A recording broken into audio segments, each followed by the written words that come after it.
Hello and welcome to another retro Underdog game review. Today we're going to be reviewing the game Discoveries of the Deep, which was a Capcom release in the mid-90s. I will be honest, this game was not as good as I remember it being.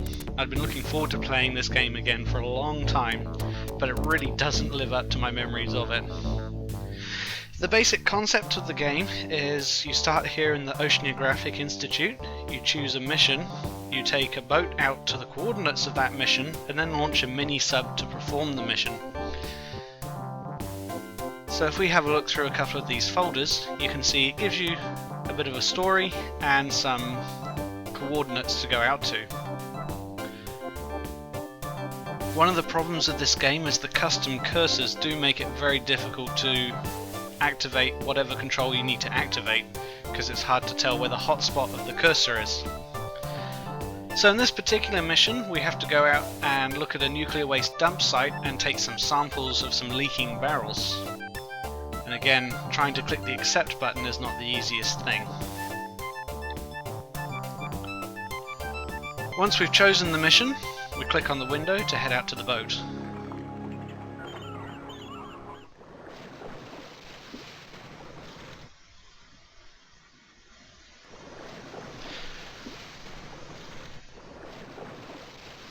This is the view from inside the boat. We will start the engine. And then we'll head to the instrumentation room to look at the plotter. And we'll bring up the bearing details so we can get to those coordinates, and the land so we can see where we are. Put it into plotter mode, and just using the cursor keys we'll head out to those coordinates that were in that file. 3552 latitude, 6802 longitude. While we're heading out there, this will give me a bit of time to explain some of the issues with this game, one of the reasons why I never got it to work. The game doesn't seem to have any sort of built-in timing. Unfortunately, it seems to run completely off of CPU clock speed, so the faster your CPU is, the faster the game will run. While this was great back in the day, the problem is now is that it fails to run very well on modern hardware. Even in DOSBox, some scenes, for instance the boat versus the submarine, run at completely different frame rates, and so you're forever fiddling with the CPU settings in DOSBox using Control F, I think it's F12 and F10, or F10, F11. The custom cursors, as I've already mentioned, are also a bit of a pain. Each cursor has got a different hotspot, so clicking on things is never easy. And due to those frame rate issues, also clicking on things, you're never too sure if you have actually clicked on something or not. This game was also a nightmare to get going, even when it was new. I had several computers. Each time I upgraded, I would try getting this game going again, and it would either not run, or it would crash, or we'd have frame rate issues. DOSBox does alleviate some of that, but we still have a few issues. So we found where we need to go, so we'll click on the, bring that back a wee bit. Just double check the coordinates are correct. And we'll click on go to actually go to that location. We turn the engine off, and then we push the big sub launch button.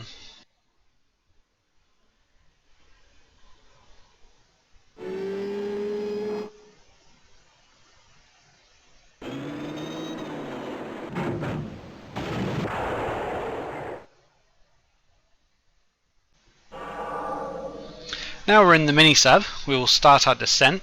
You'll see there's a crosshair in the very top center of the screen, and as I start using the down button, you'll see that the crosshair moves to the top, so you can see where the controls are located.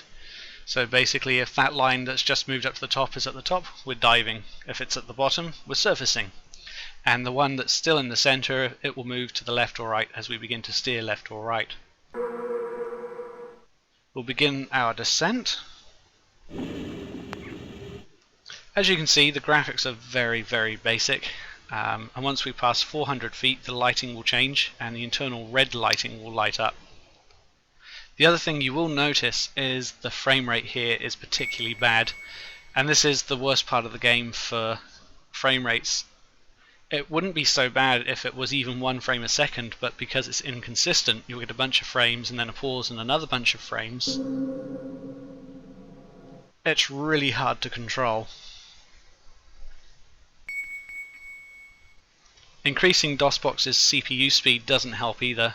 It just starts lagging worse when you get to a certain point, and then the sounds start becoming choppy. So this is about as best as we can get it to go.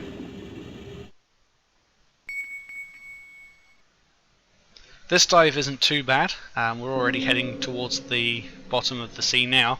Some of the dives, like the one on the Titanic, can take ages, and it becomes very, very boring.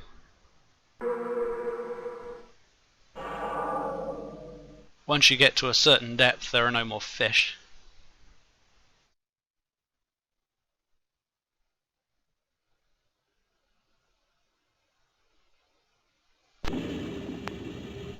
And now we can see the seabed starting to come into view. There's also a bit of an issue with trying to find things. Once you're down to the depth that you need to go, you do have to go quite a bit lower, but you also have to avoid hitting the seabed. So that noise is me now using my forward thrust, so I'm using the GPS coordinates on the right hand side to try and find the exact coordinates, which is 3552 latitude and 6802 longitude. So we'll begin to turn around. I can never remember how to do this, what increases the latitude and what decreases it and so on and so forth. So the bottom row of numbers is your compass bearing. So we'll bring this around to 90 and then start moving forwards again, just to see how it affects the latitude and longitude.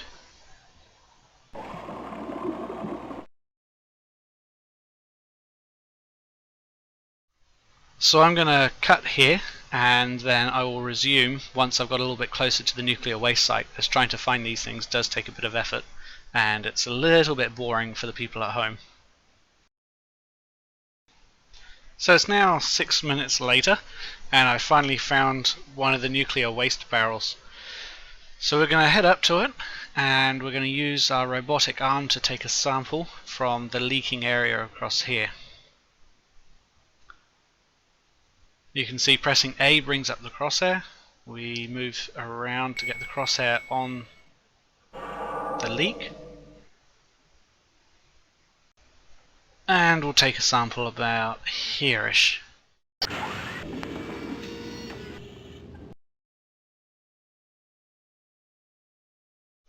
And here we have the next problem. You can never tell whether you've actually taken a sample or whether you've missed. And we've just hit the barrel. And the same with other missions, like one of them you have to put a plaque on the Titanic, and it seems to be every time you use the robotic arm it places a plaque. And the external light goes out every time you use the robotic arm, so you've got to turn it back on again. The issue being, you don't know whether you've actually achieved your goal or not. The only way to tell is when you surface and head back to the Institute to find out, which can be quite frustrating. Another interesting thing, the last time I did this mission, there were several divers down here and several barrels, not just the one. But this time, I can only find the one barrel. So just have a quick look around to see if there are any more floating around somewhere.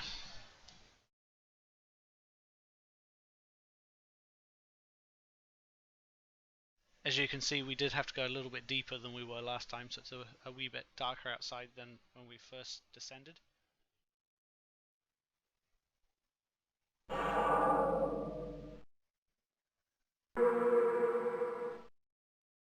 And it looks pretty much like that's the only barrel we can see down here. So we'll ascend slightly, just get a bit higher of a view.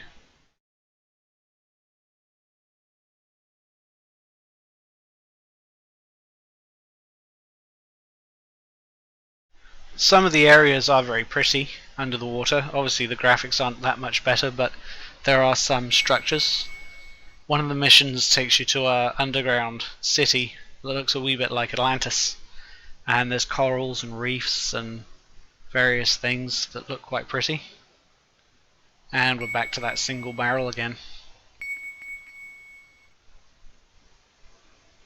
So we'll try backing up.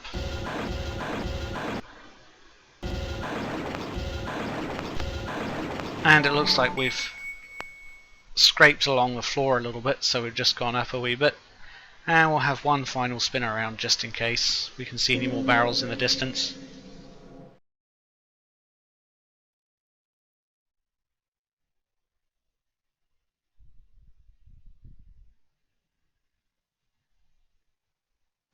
And it doesn't look like it, so we'll head back up to the surface to rejoin with the ship. Again, in some of the very deep dives, this part gets very boring waiting to get back up to the surface. You can speed things up, which I have done here by pressing Z, but it's still, on those deep dives, it does take a very long time.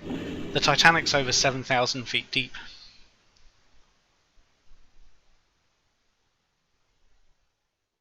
I do wonder if this game could be remade with all these issues fixed, which would be quite interesting, either 2D like this one or even better 3D.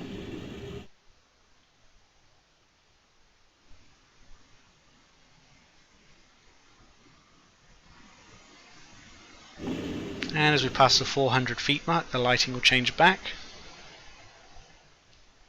It always takes my eyes a few seconds to readjust to the grey after being red for so long.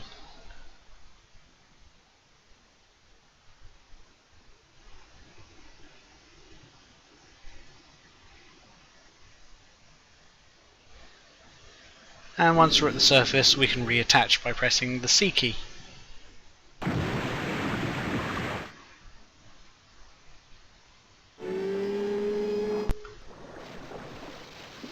And now we have to slow DOSBox back down again because it's running far too fast. So this is pretty much the entire game in a nutshell. We'll have a look at some of the other instruments here.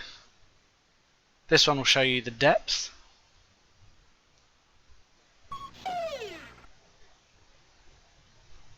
I'm not too sure how to use that one.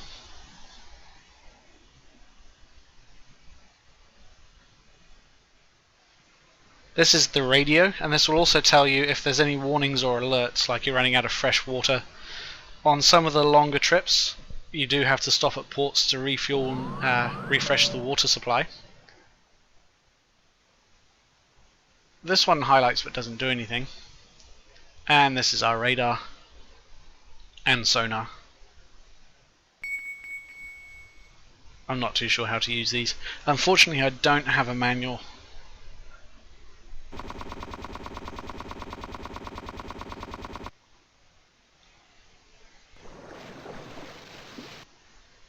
One other location is the rec room, where you can play a tanks game, you can throw some darts, and you can place pins on a map. Although the tank game was quite fun, it doesn't seem to work properly in DOSBox, and I have no idea why you would want to place these pins on a map, because they're all lost the next time you play. Also, the darts game, although it looked quite fun, once again, as soon as you try and place a dart, the game just crashes. So that was Discoveries of the Deep. Overall, not as good a game as I remember it being, but probably could be remade into a reasonably good game, maybe, if somebody wanted to take it on. So that's all for this one. One thing I will be doing is some more Blender tutorials. I'm going to go through the cycles render, so hopefully that'll be coming up in the next few days. Thanks so much for watching this. Thanks for all the subscribers. I've been really surprised how many subscribers there are. And I'll see you in the next video.